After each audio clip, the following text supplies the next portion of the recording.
10 minutes, sir. Thank you, Mr. Chairman. I want to thank Ms. Pelosi for her kindness and giving us some time. We, Minnesota, are probably, as you expect, a little more focused on this, some of this, what we're talking about today than other places. And I want to commend the agent from Minneapolis and all the other people who are proud of the work that you do, and you folks did a great amount of work, and they're a very good piece of work on this issue. I want to thank all of you for what you do for your country. Now, having said that, I want to bring up a couple things that keep coming up. I want to try to sort through this sequence a little bit. I just heard this again today, and I wanted for the Minneapolis FBI agent to clarify this, that somebody brought up to me during the break that the flight school had called the FBI office in Minneapolis 2 or 3 times before they got a response. This has been printed before, and as I understand it, that's not the case.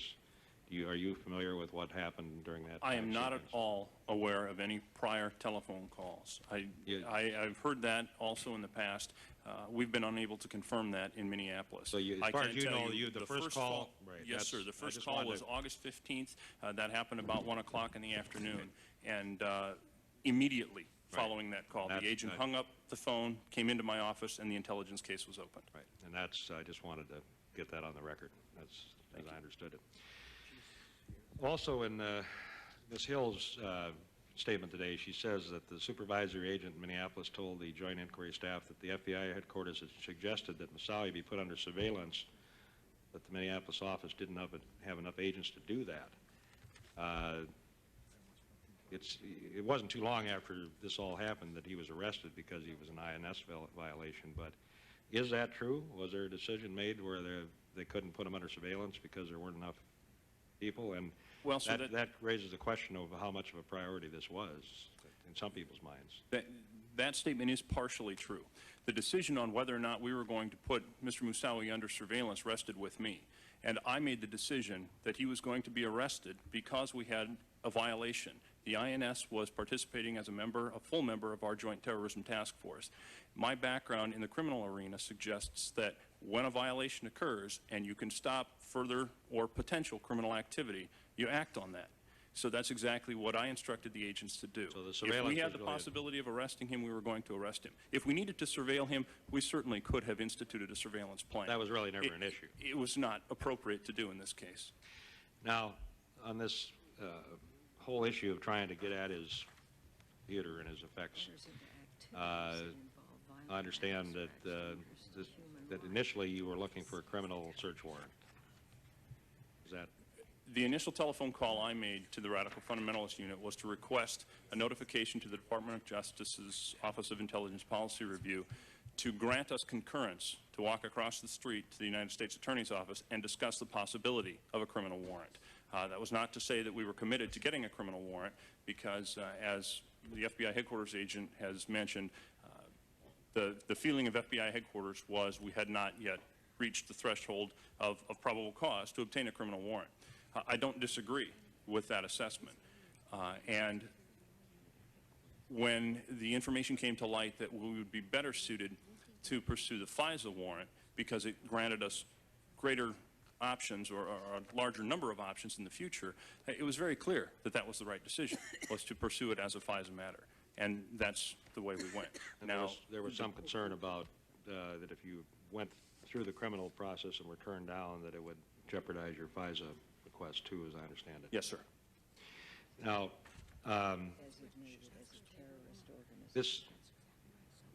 we've got some indication that there, and I guess this was asked earlier, that there was some kind of adversarial relationship between the Minneapolis and headquarters, that there had been some issues before in these areas, and apparently both of you gentlemen weren't there long enough to be aware of that. Mr. Rolince, do you know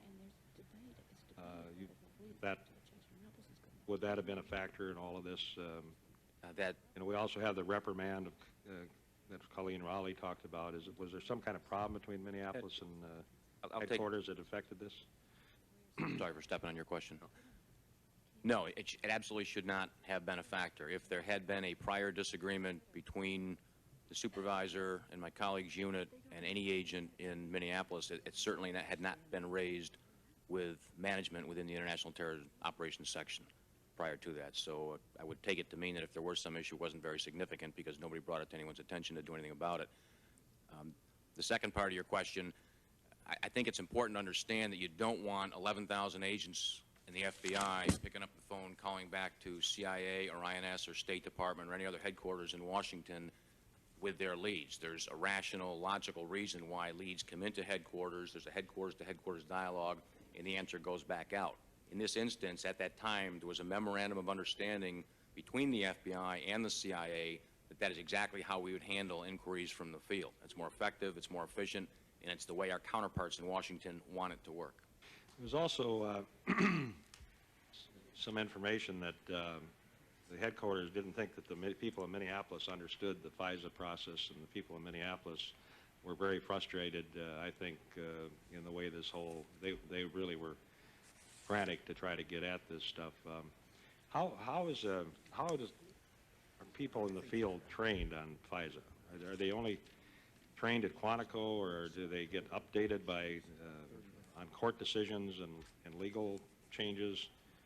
You know, do you, an agent in the field, are you trained on this at all? I had received no training on the FISA process prior to this incident. My background had been as a domestic terrorism investigator, and I had received some fairly extensive training on the Attorney General guidelines and matters related to domestic terrorism.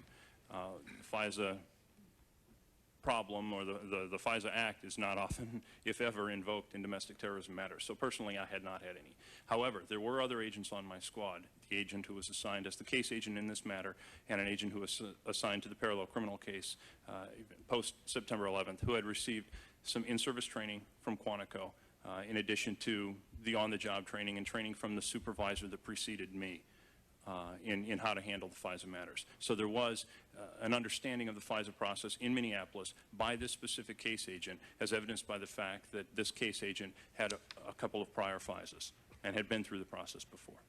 Sir, if I could address that issue as well. I've been working counterterrorism matters for approximately 13 years, and during the course of my career, I've been to several in-services at Quantico that give us updated training on the FISA process, how to put together the packages, what's needed to make them successful. Most recently, I was at a FISA in-service just right after 9/11, where we addressed some FISA issues as well. So I have had the benefit of having that training, and the training is available and has been put on by our National Security Law Unit. I know there was a lot of frustration in the Minneapolis office. I stopped by there shortly after 9/11 and so forth. Was there ever any attempt by anybody in Minneapolis to go above the radical fundamentalist unit, to try to jump over them and try to get somebody at a higher level to listen to what you were talking about? I took the information, as I mentioned earlier, to my immediate supervisor, who was an assistant special agent in charge. He also happened to be acting as the special agent in charge of the office.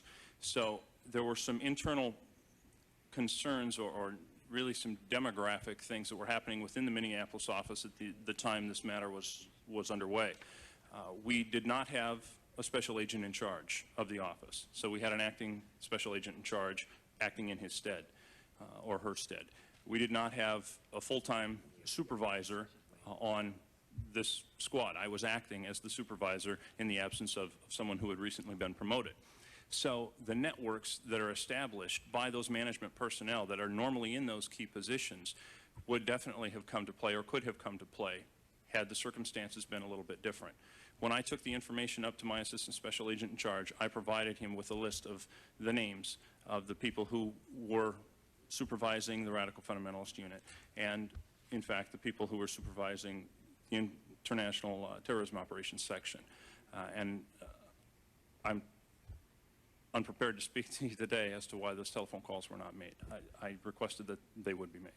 If I could add to that also, as the chief of the unit at the time, I want it very clear, probably in my own defense here, that I was not made aware of the issues in terms of Minneapolis's frustration with regard to this process.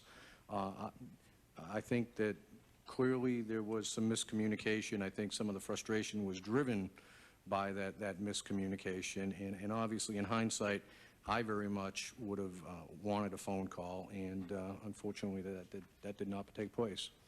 If I could take just 30 seconds on that, because I think it's critical to understand that on a regular basis, field offices around the country, SACs, visit the office, they're on the fax, they're on the phone, they're on the email. It's a regular occurrence to lobby for your FISA, to get it moved up in terms of priority, or to make an appointment with OIPR to debate the issues and the merits of your FISA. And that's something, as you look for things you can do better, we clearly in the FBI are looking for things that we can do better, and encouraging that dialogue is certainly one of them. We should not have chief division counsels who are peripheral to an issue where you're desperate. The chief division counsel in all 56 field offices, and this is a problem we've identified from years ago, needs to be a player within the FISA realm. Their forte, their expertise for years has been Title III. There's been a reluctance to jump on and get educated and be part of this process. Instead, they defer to NSLU, which overburdens the people at headquarters. So it's something that the Bureau's recognized, and we need to continually promote, and it has to happen in order to make it a more effective system.